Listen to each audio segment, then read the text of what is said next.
5 जून 1972। पंचूर गांव औरी गढ़वाल उत्तराखंड में एक साधारण और आध्यात्मिक परिवार में योगी आदित्यनाथ का जन्म हुआ। योगी आदित्यनाथ का असली नाम अजय मोहन बिष्ट था। उनके पिता का नाम आनंद सिंह बिष्ट था, जो एक फॉरेस्ट रेंजर थे, और मां का नाम सावित्री देवी, एक घर की गृहिणी। अजय सातों भाइयों बहनों में 5वें नंबर पे आते थे। एक बड़ा परिवार होने के बावजूद भी उनका बचपन अनुशासित और संस्कार भरा रहा। बचपन से ही उनमें एक अलग ही जज्बा था। वो हमेशा गंभीर और आध्यात्मिक स्वभाव के थे। उनको गांव की शांति, प्रकृति और पुस्तकों से बड़ा लगाव था। पढ़ाई में अजय बचपन से ही तेज थे। उनकी शुरुआती शिक्षा वहां के स्थानीय सरकारी विद्यालय में हुई। योगी आदित्यनाथ ने अपनी बीएससी इन मैथमेटिक्स की डिग्री एचएनबीजी यूनिवर्सिटी से प्राप्त की। अपनी ग्रेजुएशन के दौरान योगी आदित्यनाथ अखिल भारतीय विद्यार्थी परिषद के सदस्य बने, और शायद वही योगी आदित्यनाथ को संन्यास लेने की प्रेरणा मिली। एक दिन योगी आदित्यनाथ अचानक से अपना घर छोड़कर चले गए। पिता आनंद बिष्ट उन्हें ढूंढने का हर संभव प्रयास करते हैं, पर जैसे जैसे समय बीतता जाता है, उनकी उम्मीदों पर निराशा के बादल छाने लगते हैं। लगभग 6 महीने बाद मां सावित्री देवी को अचानक से उनके घर पर एक दस्तक सुनाई देती है। मां दरवाजा खोलती है और देखती है तो उनकी आंखें खुली की खुली रह जाती है। शर्ट पैंट पहनने वाला अजय आज भगवा रंग ओढ़ के आया था। सर मुंडा हुआ था, पाँव में चप्पल नहीं थी। ये देखकर उनकी मां का हाल रोते रोते बेहाल हो गया था। अपनी मां से भिक्षा मांगते हुए योगी की आंख में बिल्कुल भी संकोच नहीं था। मां रसोई घर से रोते रोते अजय के लिए भिक्षा लेके आती है। मां अजय को वापस लौटने के लिए कहती है, पर अब तो बहुत देर हो चुकी थी, क्योंकि वह अब उनका अजय नहीं था। अब वह सन्यासी बन चुका था, सन्यास के पथ पर अग्रसर हो चुका था।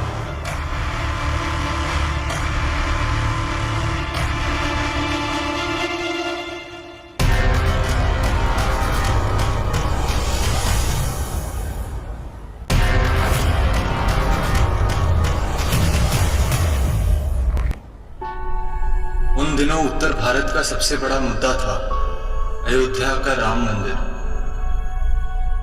उत्तर प्रदेश में सियासत अलग ही मोड़ पे थी।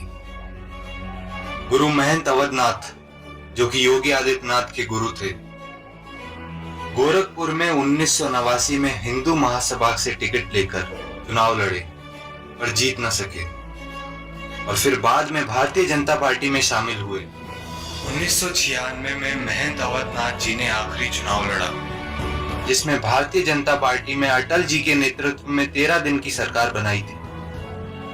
1994 में योगी आदित्यनाथ को मठ का नया उत्तराधिकारी घोषित कर दिया गया, जब गुरु महंत अवधनाथ जी ने राजनीति से पीछे हटने का फैसला किया। तब उन्होंने भारतीय जनता पार्टी को एक नए चेहरे का सुझाव दिया, योगी आदित्यनाथ। 1998 में योगी जी ने पहली बार चुनाव लड़ा। चुनाव से कुछ समय पहले ही गोरखपुर की जनता ने अपने नए होने वाले नेता का ट्रेलर देखा।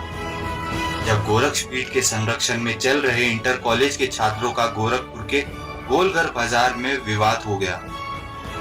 कुछ लोग कहते हैं कि कपड़ा खरीदने गए छात्रों और दुकानदार के बीच में बहस हो गई। बातों बातों में दुकानदार ने रिवॉल्वर निकाली और छात्रों के सर पर तान दी। छात्रों ने फिर योगी आदित्यनाथ के नेतृत्व में मार्च निकाला, और मार्च काफी उग्र हो गया। योगी आदित्यनाथ एसएसपी आवास की दीवार पर चढ़ गए, दुकानदार के खिलाफ कार्रवाई की मांग की। लोगों को एक सन्यासी का, जो कि शस्त्र और शास्त्र दोनों की समझ रखता हो, कंधे से कंधा मिलाकर डटकर अन्याय के खिलाफ मुकाबला करना पसंद आया। 1998 में गोरखपुर से पहली बार सांसद बने योगी आदित्यनाथ। अपनी ही पार्टी के कुछ नेताओं का उनके विरुद्ध जाकर काम करना, जैसे कि शिव प्रकाश शुक्ला। इन्हीं आंतरिक मतभेदों के कारण योगी आदित्यनाथ को समझ आ चुका था कि भारतीय जनता पार्टी और संघ के भरोसे वह अपनी राजनीति में ज्यादा आगे नहीं जा पाएंगे। इसलिए योगी आदित्यनाथ ने हिंदू वाहिनी सेना का गठन किया, जो उस समय युवाओं का दल बन गया। इसका फायदा योगी आदित्यनाथ के कैंडिडेट ने 2002 में भारतीय जनता पार्टी के शिव प्रकाश शुक्ला को बड़ी हार देकर दिया।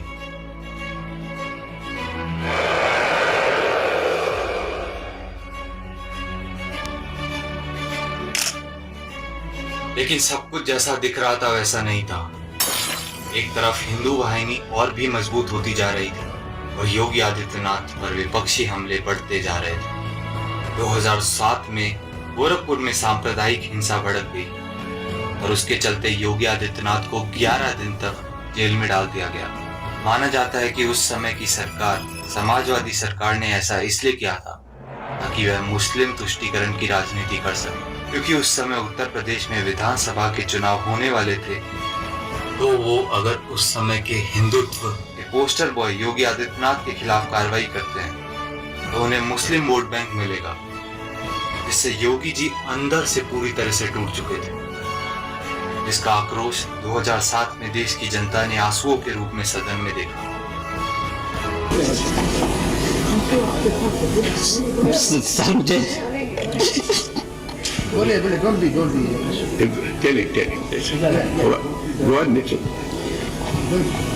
Yogi ji, we all respect you. Please, you feel we shall certainly look into that. अध्यक्ष, मैं तीसरी बार गोरखपुर से लोकसभा का सदस्य बना हूं। मतलब पहली बार मैं 25,000 वोटों से जीता था, दूसरी बार 50,000 से जीता और तीसरी बार लगभग 1.5 लाख मतों से मैं गोरखपुर से चुनकर के आया हूं। लेकिन पिछले कुछ समय से महोदय राजनीतिक विद्वेष के तहत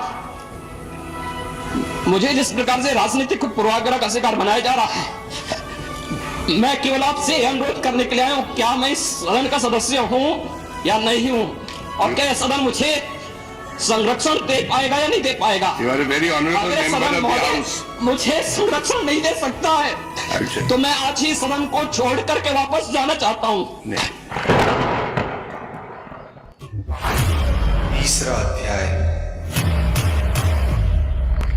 ये लेटेस्ट केस मुख्तार अंसारी का है, जिसके बारे में समाजवादी पार्टी के लोग कह रहे हैं कि उनको जेल में जहर दे के मार दिया। मरना तो था ही।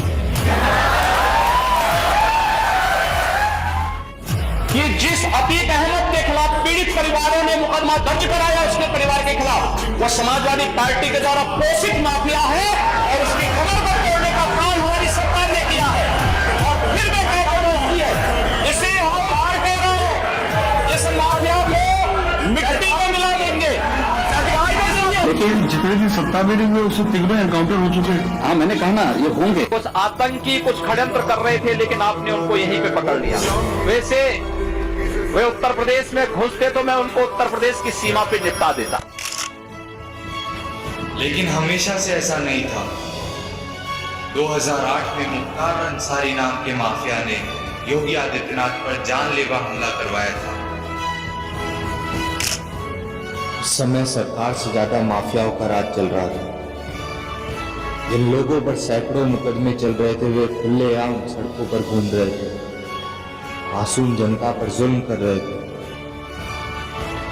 और फिर 2017 योगी आदित्यनाथ मुख्यमंत्री पद की शपथ लेते हैं।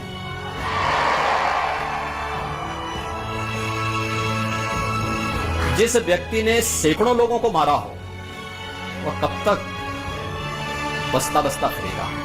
कांग्रेस के लोग तो उसको बचाने का प्रयास कर रहे हैं, समाजवादी पार्टी के लोग तो क्या कहते ही कोई भी माफिया होगा उसके द्वारा अर्जित की गई पूरी संपत्ति सरकार अपने कब्जे में लेगी। माफिया अतीक अहमद की